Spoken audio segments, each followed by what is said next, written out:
From the University of Alaska Anchorage, this is Seawolf Voices, a podcast about the pathways to and from education. I'm your host, Matt Jardin. Helping people was always a calling for Celeste Hodge Growden, and she does exactly that through her advocacy for racial equity and systemic change. After obtaining her social work degree from UAA, she joined the Anchorage Chapter of the National Association for the Advancement of Colored People, first as vice president, and eventually as the chapter's longest-serving president. In 2019, Celeste became president and CEO of the Alaska Black Caucus, which was followed by a year that saw the entire country grappling with the issues she has worked her whole life to address. In this episode, Celeste talks about partnering with the community to tackle these big issues, the necessary work that still needs to be done, and how her organization has partnered with her alma mater to help train the next generation of social workers.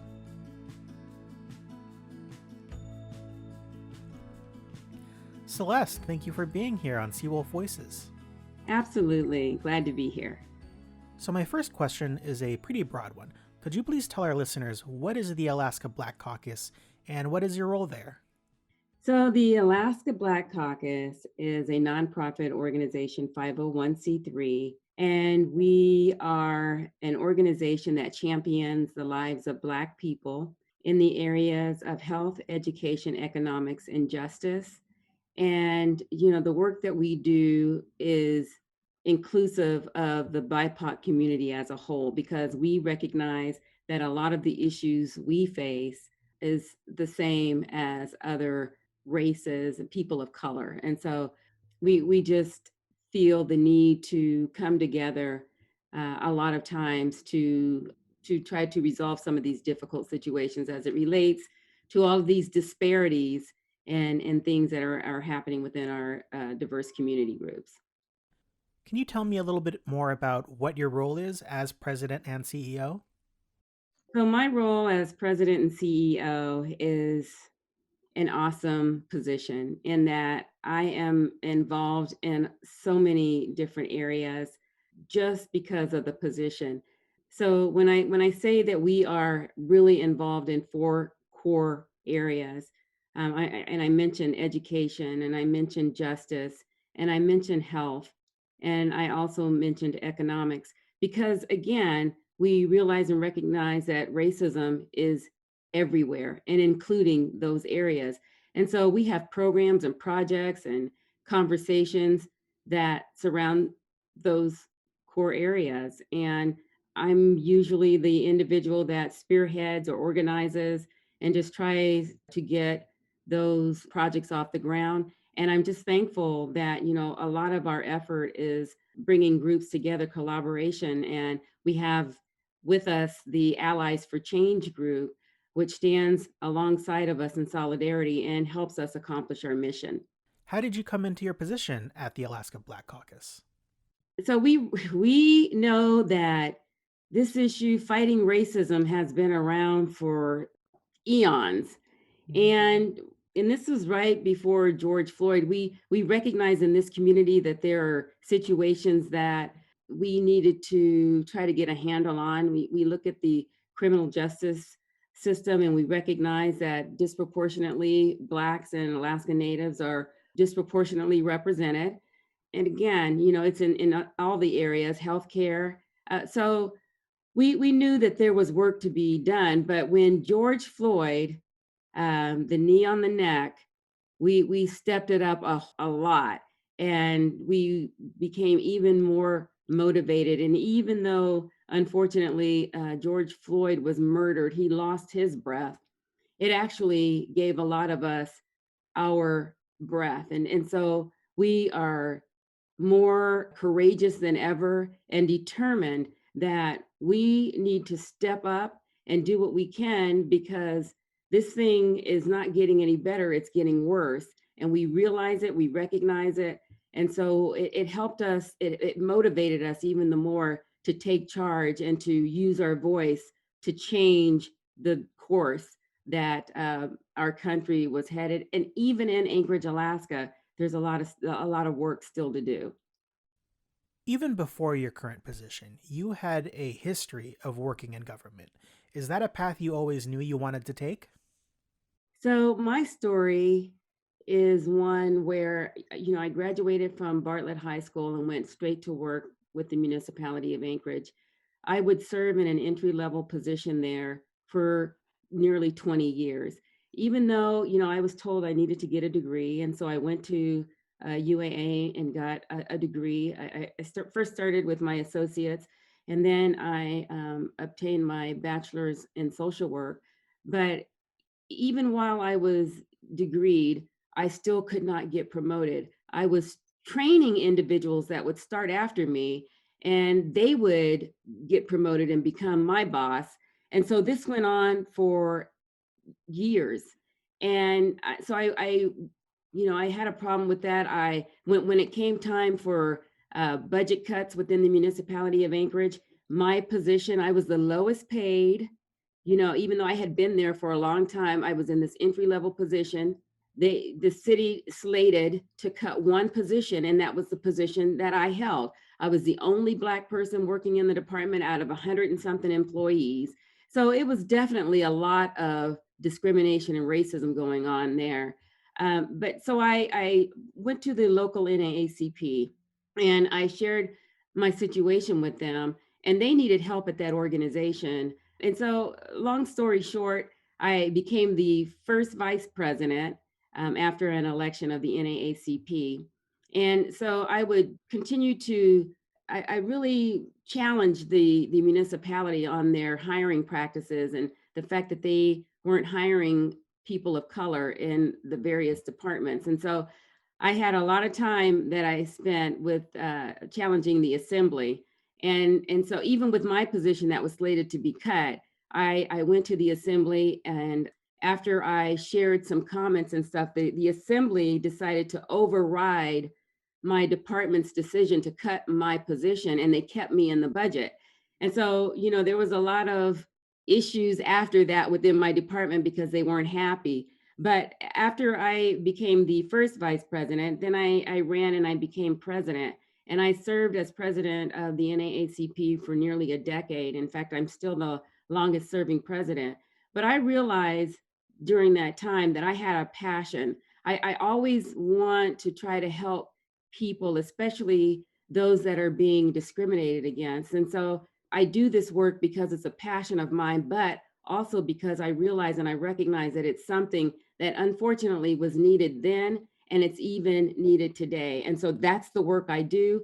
Even as a volunteer, I do it because I know that it helps people. And right now, we need help because I know that I'm not the only person out there. I get that from all of the calls and the emails I receive. This discrimination is running rampant in this city. And we need voices to speak up and not be silent. And we need people to stand alongside of us, especially gatekeepers, when there's opportunities to open that gate. And so I do this work. I've been doing it. It's a passion of mine, but not only that, it's something that's definitely still needed. Your educational journey is very similar to a lot of UAA students in that it's very non traditional. So, can you please talk a little bit about why you wanted to pursue a degree, why you decided to enroll when you did, and how you chose social work as your degree path? So I am the first in my family to graduate from college, and I went to college, not only because I really always wanted to, but because the city shared that that was the only way I could receive a promotion. And so for me, social work is right in my arena because I love working with people. I'm a people person, and I just know that there's a lot of need in our community. And if there's an opportunity for me to help out, that's what I strive to do. Even, as a member of my church, there's a lot of members of my church that need help. And whenever I can offer assistance, that's what I try to do. But again, it's just something that one doesn't have to do, but it certainly is a blessing when you're able to help someone else. At least it is for me. Is there a particular lesson or experience from your time at UAA that sticks with you today?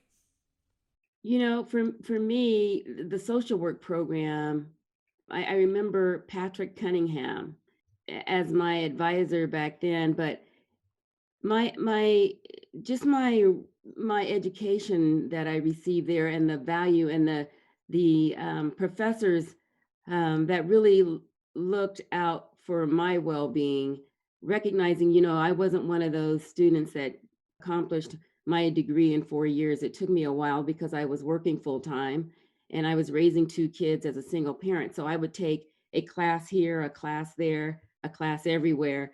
Sometimes I'd go full times and sometimes I wouldn't go at all.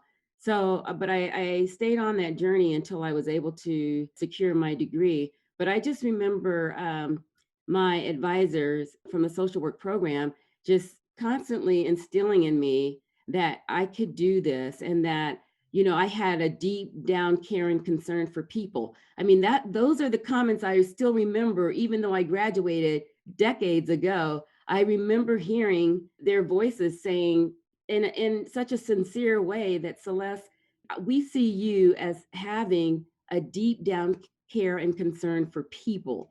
And so I do. I really do care for people. And I try to exhibit that in everything that I do. And so that's what I remember. That's what I recall from my experience at UAA. The fact that I didn't complete it in the 4 years, but the advisors didn't hold it against me, but yet they encouraged me. And that meant a lot, and it still does. What's it been like working with the Anchorage community on addressing these sweeping issues of racial equity over these last few years? That's a great question. It's been wonderful in a lot of ways.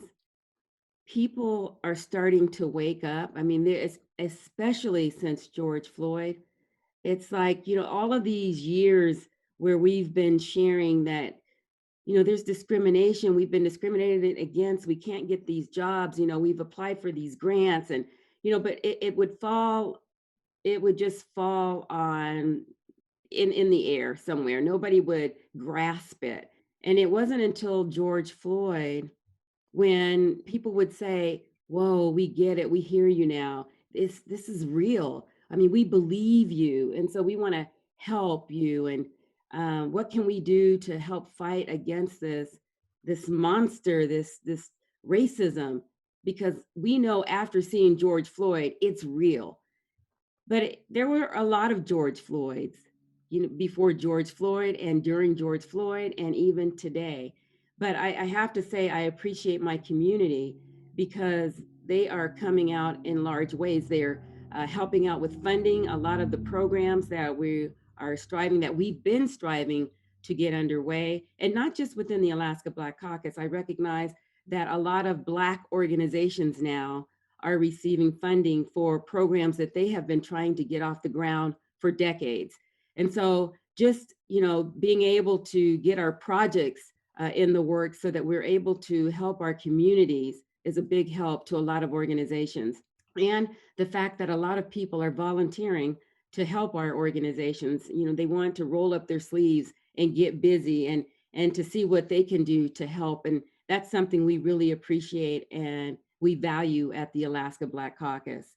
So I really love how the community is supporting the organization in so many ways, and just look forward to our partnerships and finding even more funding and better ways that we can lift even more projects off the ground.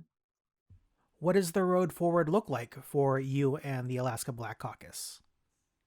Well, there's a lot of work ahead. Now, let me just share, the Alaska Black Caucus formed in the 70s. And then in the late 90s, they were like the premier organization. They did so much work for this city and this state. And then in the 90s, individuals in the leadership positions, they either left the state, some passed away. So the organization was dormant for a while. And then in late 2019, we brought the organization back because we saw the need to get it going again here in Anchorage. And so I was elected as the president. We had like a 5-person board, and we didn't even have membership at the time. And so we revitalized it, and we got it reestablished. And in 2020, we held like our first membership meeting, because then we started recruiting for members, and we have grown now. We're nearly 100 members strong just from 2020, because that's when we started recruiting. And we've received lots of support and funding, as I shared already. So we have a little bit of money to help us move in the direction that we're striving to go. We've got recognition now because we've been testifying, and not just at assembly meetings and school board meetings, but we're getting our voice out there, even as it relates to body cameras, SROs in the schools. And so we're starting to get that recognition once again. But we're heading in a direction of doing even more for our community, our clients. We want to be that voice for our Black community, especially as it relates to those 4 core areas. Right now, we recognize that COVID-19 is running rampant in the jails. And so we've got our attorneys who chair our Justice Committee meeting with the commissioner, as a matter of fact, on tomorrow, to talk about that issue of COVID-19 in our prison population. And why is that? I mean, what can we do to keep them safe or make them safer? And we recognize that sometimes people might not really value individuals that might be incarcerated. And that's a problem for me and for the Alaska Black Caucus. So, just getting our message out into the community, being able to accomplish a lot more work. We've got a lot of individuals with a lot of energy. And so making sure our kids are, especially our Black and brown kids, are safe in schools and that they are achieving academically. And what can we do to make sure that it moves in that direction that's positive? I mean, I could go on and on because there's so much work that needs to be done, but also keeping our voice out there to try to stem and to eradicate systemic racism, because again, we recognize that that's everywhere. And if you're a gatekeeper out there, we need to talk to you, because there's some opportunities that you have that you can help us resolve some of these issues as it relates to systemic racism by bringing people, and I'm not talking about just individuals, we're talking about qualified people into your arena so that we can help move the needle as it relates to systemic racism. What's it like being this politically active during this very interesting time of COVID-19? So the Alaska Black Caucus has a community conversation that it hosts every Sunday night at 7 p.m. on Zoom. And we talk about a lot of issues surrounding race. And one of them was a conversation, and actually there's been a few, that talks about COVID-19 and vaccinations, and just, unfortunately, the disproportionate numbers as it relates to COVID and in our communities of color. So there's a lot of educational information that's going on out there, because we want to make sure that everybody's safe. It's important that we educate our community on the importance of being vaccinated, but we realize and recognize that there's history there, and that people are feeling they're feeling unsure about whether or not to receive the vaccination. Like I said, we are trying our best to get the message out to our community that we are dying at alarming rates from COVID. And it is so important that we educate ourselves to the importance of getting vaccinated. And so as soon as we're able to receive the vaccination, I know I'm going to be in line to get it. And I just encourage our community to receive the education and then hopefully receive the vaccination. These are trying times. We've seen where our communities, when it comes to employment, we're essential. A lot of times we're essential workers. We have to work. And so we just want to make sure that we're safe. We're wearing our masks. We're socially distancing. We're doing whatever we need to do to keep not only ourselves safe, but our families as well. Mm-hmm. And recognizing too that, little Johnny or whoever has to go to school, because we need to work. And so just making sure that our kids are safe at school as well. And then when they come home, because a lot of us have pre-existing conditions, we don't, I mean, it's just a chain reaction of things.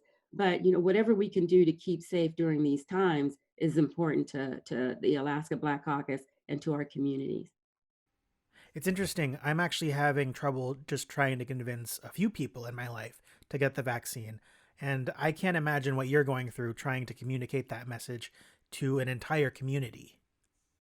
What we did was, for one of our shows, we actually had people that looked like us sharing information, providing education. And so we had doctors, and we had we did the ABCs, and so we just went through the issues and the concerns and talked about the benefits. And so before that conversation took place, there were a lot of people that said they weren't going to get the shot. And then after that conversation, there were more people that said, we're going to get vaccinated. So I feel like sometimes you have to target your audience and then make sure that the individuals that are giving the message, that are providing the message, look like the individuals that you're trying to reach, because then individuals have a tendency to be able to relate, and they hear the information and then they apply it. That's working within our community, and it's so important. What are some accomplishments that you're most proud of? Oh my goodness. And I know the work is never done, so it's So just off the top of my head, some of the accomplishments, I'm really proud, first of all, of our Allies for Change group. I know that they're like 150 strong. They are individuals, many of them don't look like me, but they are steadfast and they are ready to do the work that's necessary to move the needle on systemic racism. They are energized, and I'm really excited for them, and I'm excited for the Alaska Black Caucus because of them, because like I said, they do a lot of the work for us, so that we don't grow weary or tired in doing good and the necessary work that needs to take place. Also, I'm proud of, our different committees that we have ongoing, as I shared already. Our Justice Committee, they're already in the jails working on issues surrounding our inmates. I'm really proud of our Educational Committee, that they are working within the schools, testifying at school board meetings.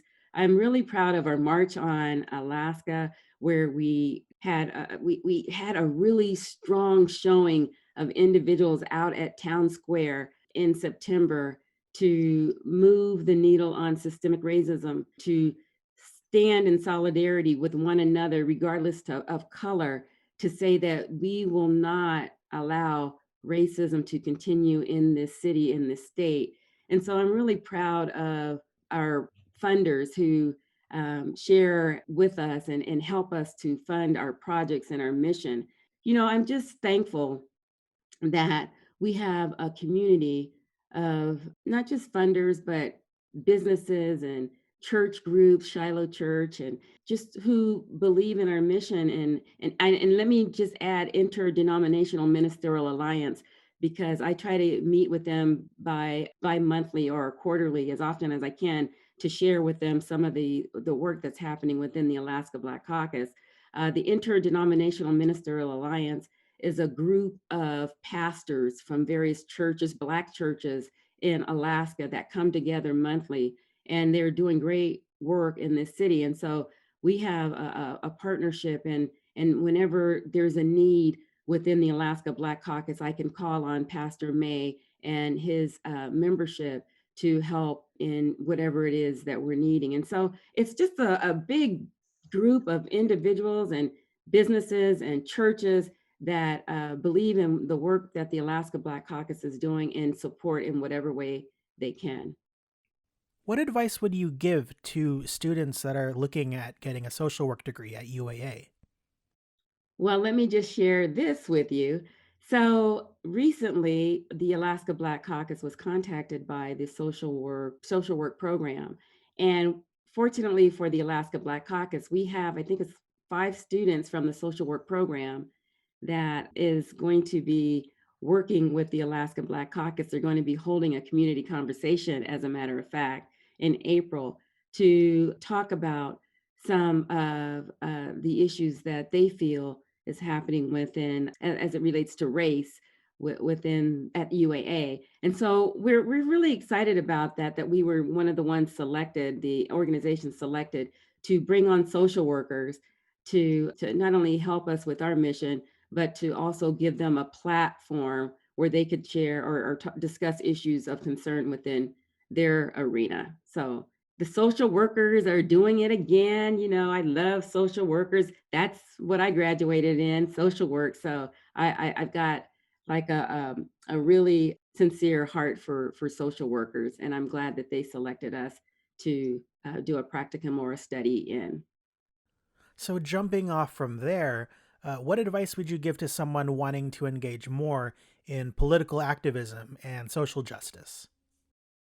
Well, I certainly would say, just jump in and get your feet wet. Don't worry about what you don't know because you'll learn a lot in the struggle itself.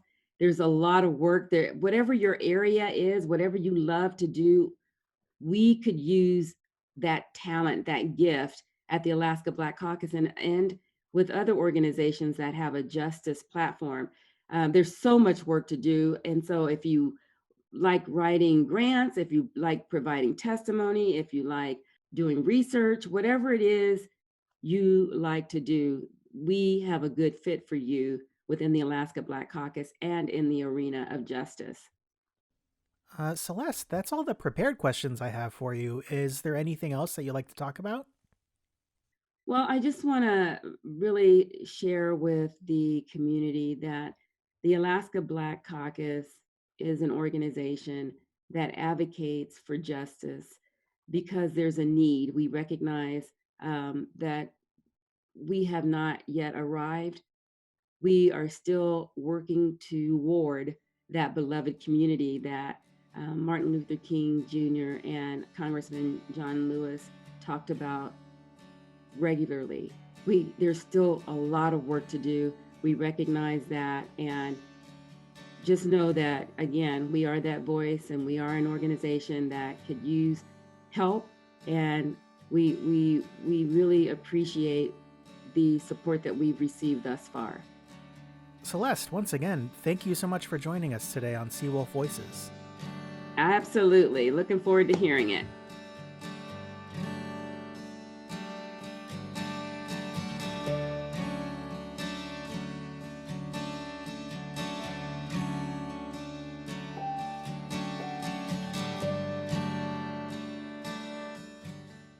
Seawolf Voices is a production of the University of Alaska Anchorage Office of Advancement and Alumni Relations.